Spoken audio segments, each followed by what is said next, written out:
মন্দিরের জায়গায় অবৈধ দোকান নির্মাণে বাধা দেয় এবার দিনে দুপুরে গুলি করে হত্যা করা হলো এক ব্যবসায়ীকে।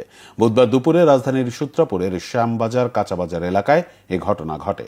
নিহত আব্দুর রহমান শ্যামবাজার কাঁচাবাজার মালিক সমিতির সাবেক সভাপতি ছিলেন। স্বজনদের দাবি, মন্দিরের জায়গায় মার্কেটের দোকান স্থাপন নিয়ে দীর্ঘদিন ধরেই নয়নের সঙ্গে বিরোধ চলে আসছিল আব্দুর রহমানের।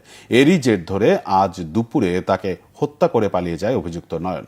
বিস্তারিত ফজলে রাব্বির প্রতিবেদনে।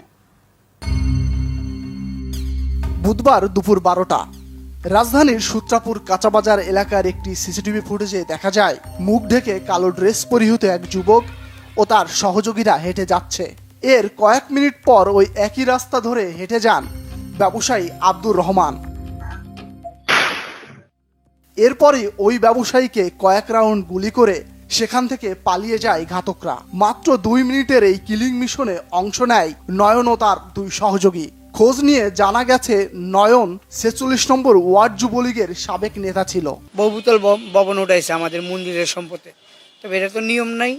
ওঠানোর পরে আমাদের মন্দির কমিটির সভাপতি শম্ভুনাথ বাবু আরও অনেক লোক মিলে আমরা সবাই গেছি, যাই বলছি যে ভাই এই ঘটনা আপনি যে উঠাইলেন কার পারমিশন নিয়ে। তো উনি কথা আর কোনো মূল্যায়ন করে নাই কারো কথা। এই কথার সাথে আমার বড় ভাইয়ের সাথে ঝগড়ায় লিপিবদ্ধ হয়ে যায়। হওয়ার পরে এটা পরে আর বড় ভাই আসছে, আরো লোকজন আইসা এটা মিছিল করে দিছে।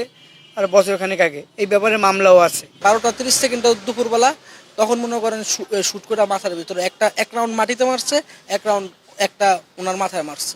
প্রত্যক্ষদর্শীরা জানায় মাথায় 3 রাউন্ড গুলি করে স্পট থেকে দৌড়ে পালিয়ে যান নয়ন ও তার সহযোগীরা।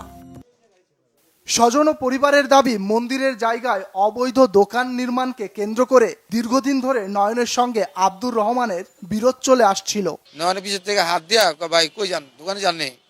তা আমার বোন আমাকে হ্যাঁ আমি দোকান যেতে আসি, ঠিক আছে। কয় আরো 2 জন ছিল পিছে, তো নয়ন পিছের থেকে গান বাল করে কপালে এই জায়গায় ঠেকাইছে, ঠিক এই জায়গায় একটা ঠেকাইছে, গুলিটা ভিতরে ঢুকছে। আরেকটা জন পাবলিকে ছিল আশেপাশে, পাশাপাশি চায়ের দোকান ছিল, ওনারা দেখছে, তো ওনারা দৌড় দেওয়ার যখন আরেকটা গুলি করছে, মানে জমি নিয়েছে যেন সবাই সরে জায়গা, এরপরে দৌড় দিছে। তো ওইখানকার এলাকায় কয়েকজন দৌড়াদৌড়ি করে দৌড়তে গেছে, ও আর পালাই গেছে। এই ঘটনায় সূত্রাপুর থানায় মামলা করেছেন নিহতের পরিবার। থমথমে পরিস্থিতি বিরাজ করছে সূত্রাপুর এলাকায়।